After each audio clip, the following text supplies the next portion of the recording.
In today's adventure, we're exploring Halifax, Nova Scotia.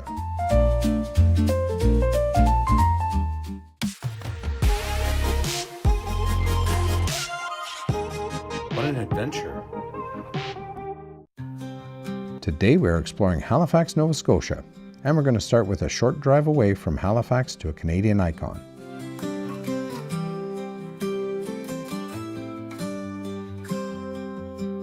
We packed up our stories, hit the winding trail. Welcome to Peggy's Cove. Where the sun turns. Fisherman's Monument was sculpted out of a 100-foot granite face of rock by William Edward de Garth from Helsinki, Finland. The sculpture depicts 32 fishermen, their wives and children, St. Elmo with wings spread, and the legendary Peggy of Peggy's Cove.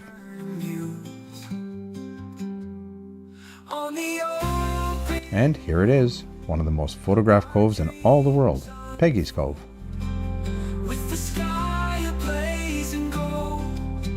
The name Peggy's Cove is commonly believed to come from St. Margaret's Bay, with Peggy being the nickname for Margaret. But legend tells of a young shipwreck survivor named Peggy who was taken in by the local villagers. She eventually married a local fisherman and settled in the cove, leading locals to call it Peggy's Cove. What do you think is the real story? Leave a comment below. Distance, standing proud and tall. We weave through the valleys, swim across the streams. Peggy's Cove draws hundreds of thousands of visitors every year, but despite its global fame, Peggy's Cove is a tiny, active fishing village with a year-round population of less than 50 people. Our dreams unfold with the sky ablaze and gold. Let the journey be our guide, with the stars as our alibi.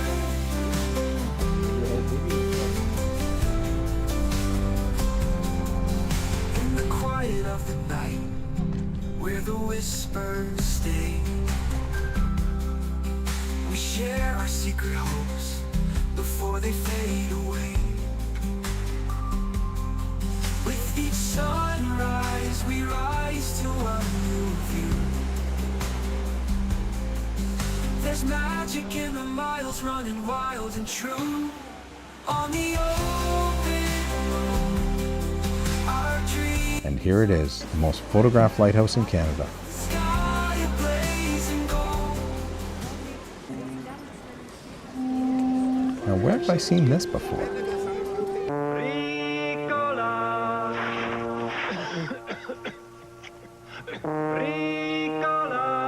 On the open road, our dreams unfold, with the sky ablaze and gold. Let the journey be our guide, with the stars as our alibi.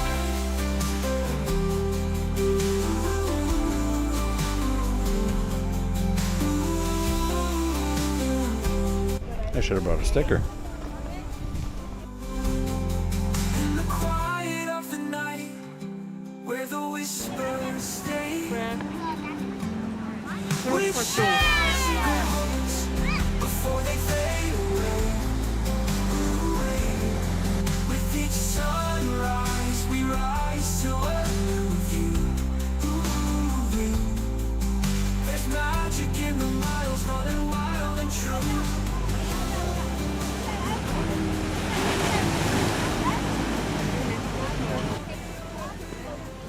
This is a rugged coastline. Let's see it from the air.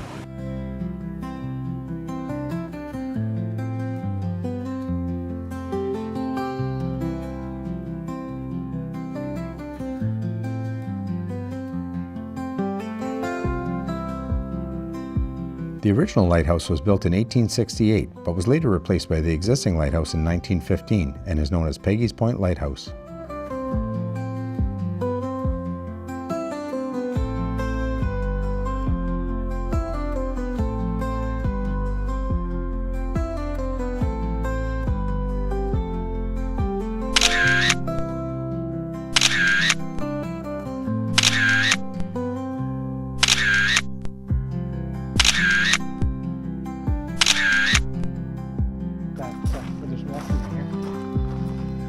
There's a gift shop and a restaurant here, but we brought our lunch. I think this is a restaurant.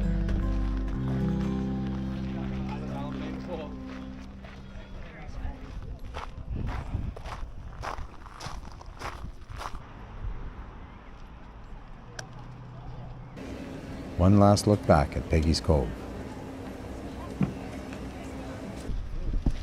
How did I know you'd find the food? Parking here is free, and there's RV parking at the end of the parking lot.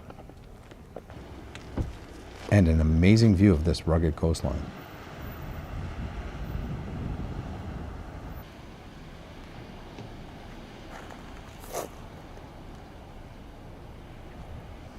These bees have the best view. Too bad they're too busy to enjoy it.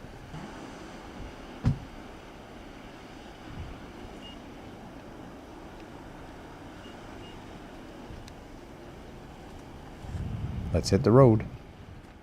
Our next stop is going to be a little more somber. This is Fairview Lawn Cemetery. Fairview Lawn Cemetery holds 121 of the 150 Titanic victims who were buried in Halifax. James Cameron, the director of the Titanic movie from 1997, visited Fairview Lawn Cemetery while researching the film. Some of the characters in the movie were inspired by real individuals buried here. Many of the gravestones are unknown and marked simply with the date of the accident. The numbers represent the order in which the bodies were recovered from the ocean. If you look from the air, the graves are laid out in a gentle curve, resembling the shape of a ship's hull.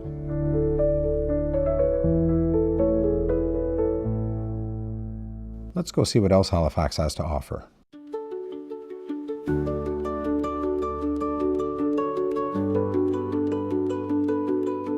To the left is the Old Town Clock. It was commissioned in 1803 by Prince Edward, Duke of Kent, who happens to be the father of Queen Victoria. 200 years old and it still works. Let's get down to that waterfront.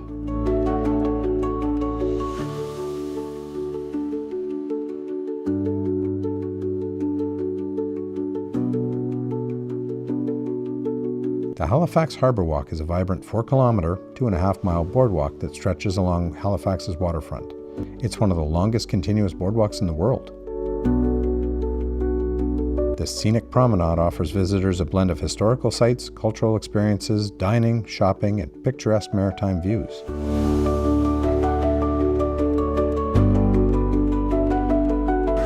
Now that looks like a party.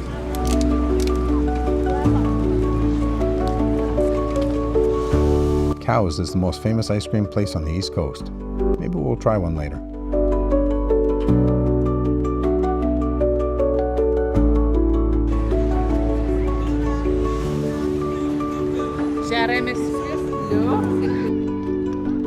The sculpture is called The Wave.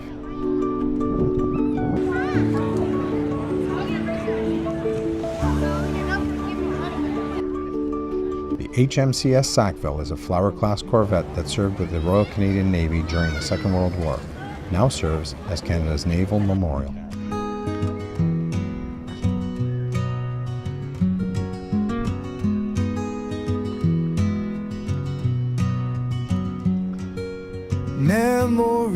Barrel depth charges were one of the earliest and most iconic anti-submarine weapons used during World War I and II, included by ships like the HMS Sackville during the Battle of the Atlantic.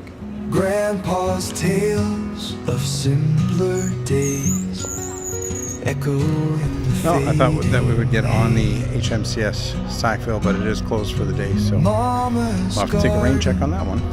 And this is a replica of a Canadian diamond, the famous schooner the Blue Nose. And this is the Blue Nose 2. Where shadows play, lingering thoughts that gently sway. The Blue Nose 2 is usually moored in Lunenburg. We're going to be there in a few days. Let's take a walk between two of the most famous vessels in Canadian maritime history. Lies the echo of our dream. The Sackville on the right, the Blue Nose 2 on the left. So behind me is the Maritime Museum of the Atlantic.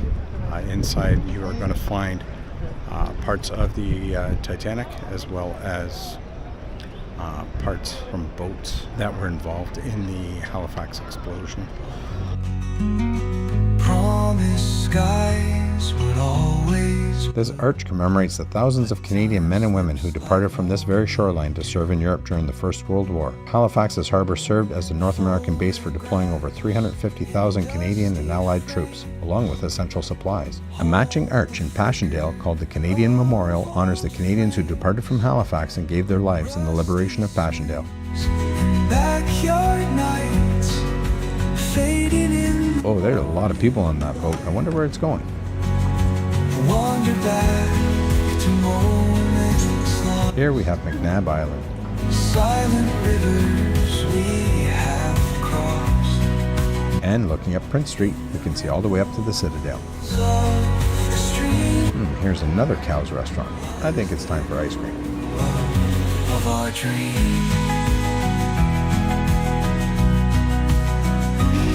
Oh, that pressure washer is noisy. There's some kind of sculpture here, but don't ask me what it is.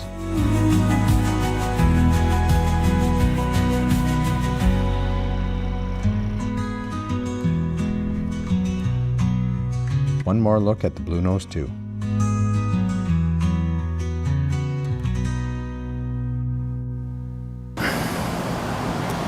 We're skipping dinner out and we are doing Greek chicken tonight. We'll see how that turns out. I think we've made it once before. Anyways, it's pre-made. I made it at home before we came. Everyone is inside laying down. I think Halifax tired us out. I'm exhausted. Anyways, let's get dinner ready. And try Moose Head Light. We don't have these in Ontario. So, let's get cooking.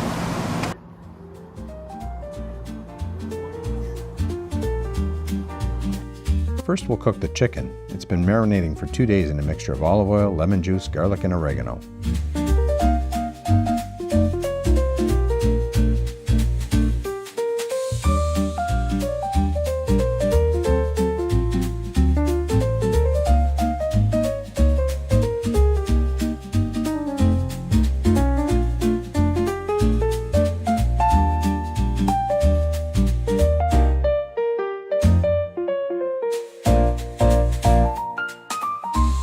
Then we'll clean up the grill and add the veggies.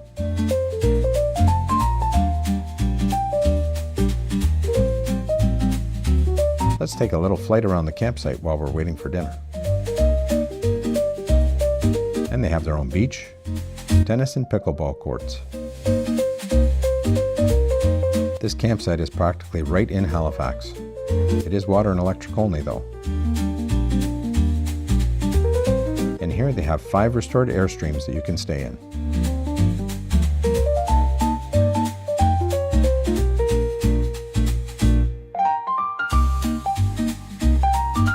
It's time to eat and maybe have another beer.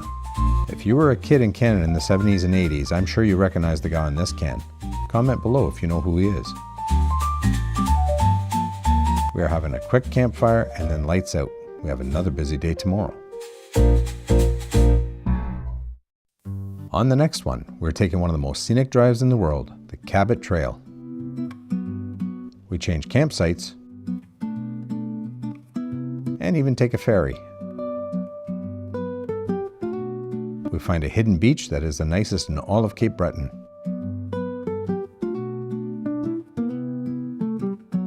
We go to the very edge of Canada for a taste of the Maritimes. Wondering how we ended up here? This video takes you back to where this wild ride started, so join us. Our next adventure is just around the corner.